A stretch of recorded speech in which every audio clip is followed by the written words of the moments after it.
क्या SC ST समुदाय को मिलने वाले आरक्षण में भी क्रीमी लेयर की व्यवस्था लागू होनी चाहिए, ताकि वो तबका जो कि संपन्न तबका है उसे आरक्षण के दायरे से बाहर किया जा सके और आरक्षण का फायदा उस तबके को मिल सके जो वाकई वंचित तबका है।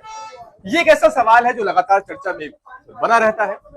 इसमें महत्वपूर्ण बात यह है कि सरकार की तरफ से सुप्रीम कोर्ट ने अपना रुख साफ कर दिया है। सरकार ने सुप्रीम कोर्ट में दाखिल जवाब में ये कहा है कि वो याचिका खारिज होनी चाहिए जिसमें मांग की गई है कि SC ST में भी क्रीमी लेयर का कॉन्सेप्ट लागू होना चाहिए। हमारे साथ इस पर बात करने के लिए वकील और याचिकाकर्ता अश्विनी उपाध्याय हैं, जिन्होंने कोर्ट में इसको लेकर के याचिका दायर की थी। अश्विनी जी, आपकी तरफ से जो याचिका थी उसमें ये कहा गया था कि क्रीमी लेयर का कॉन्सेप्ट लागू होना चाहिए ताकि संपन्न तबके को आरक्षण के दायरे से बाहर किया जा सके, लेकिन सरकार तो ये कह रही है कि याचिका निराधार है। सरकार तो पक्ष में नहीं है आपकी मांग के। देखिए, जो लोग क्रीमी लेयर का विरोध करते हैं मैं उनसे पूछ रहा हूँ, होमगार्ड के बच्चे को रिजर्वेशन का फायदा मिलना चाहिए, होम मिनिस्टर के बच्चे को मिलना चाहिए, मंत्री के बच्चे को रिजर्वेशन का फायदा मिलना चाहिए, संतरी के बच्चे को मिलना चाहिए, किसान के बच्चे को रिजर्वेशन का फायदा मिलना चाहिए, या सांसद विधायक कृषि मंत्री के बच्चे को? रिजर्वेशन का फायदा केवल गरीबों को मिलना चाहिए, जिन्हें कभी नहीं मिला उनको मिलना चाहिए।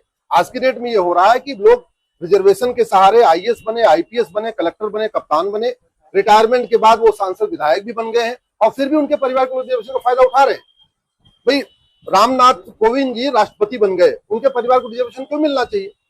मल्लिकार्जुन खड़गे जी, उनके परिवार को रिजर्वेशन क्यों मिलना चाहिए? बहन मायावती जी के परिवार को रिजर्वेशन क्यों मिलना चाहिए? अगर मैं सार रूप में कहूं आपकी बात, तो आप ये कहना चाह रहे हैं कि आप आरक्षण के खिलाफ नहीं है? नहीं, आप आरक्षण में क्रीमी लेयर चाहते हैं ताकि सही आदमी को आरक्षण मिले। बिल्कुल, हम बिल्कुल SC ST रिजर्वेशन के पक्ष में हैं, लेकिन हम ये चाह रहे हैं कि SC ST रिजर्वेशन में उनको रिजर्वेशन मिले जिन्होंने आज तक कभी नहीं मिला, जिसके माता पिता गांव में खेती करते हैं, मजदूरी करते हैं, चाय की दुकान चलाते हैं या कुछ और छोटा मोटा काम करते हैं, जिनकी अधिकतम आय महीने की 1 लाख रुपए से कम है।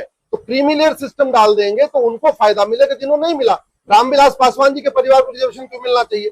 ऐसे बहुत सारे लोग हैं, सांसद भी है, मंत्री भी है, विधायक भी है, कुछ राज्यपाल भी है, उनके परिवार को क्यों मिलना चाहिए रिजर्वेशन? सरकार ये कह रही है अपने जवाब में कि आरक्षण का जो आधार है वो आर्थिक नहीं है, सिर्फ ऐतिहासिक, शैक्षणिक और जो सामाजिक पिछड़ापन है वो भी इसका एक क्राइटेरिया है, और इसका मकसद ये रहा इसको लागू करने का ताकि जो ऐतिहासिक भेदभाव उसको दूर किया जा सके। इस पर क्या? बहुत सीधी सी बात है, संविधान जो बन रहा था उसके पहले रिजर्वेशन के ऊपर खूब चर्चा हुई है, और रिजर्वेशन केवल SC ST के लिए आया था, वो भी मात्र 10 वर्ष के लिए आया था। अगर संसद को बढ़ाना भी है रिजर्वेशन तो पहले इसके ऊपर समीक्षा करनी चाहिए। दुर्भाग्यवश हर 10 वर्ष के बाद रिजर्वेशन का फायदा रिजर्वेशन को बढ़ाया जाता है SC ST में, और आज तक कभी समीक्षा नहीं की गई। मेरा ये मानना है, जो डॉक्टर बन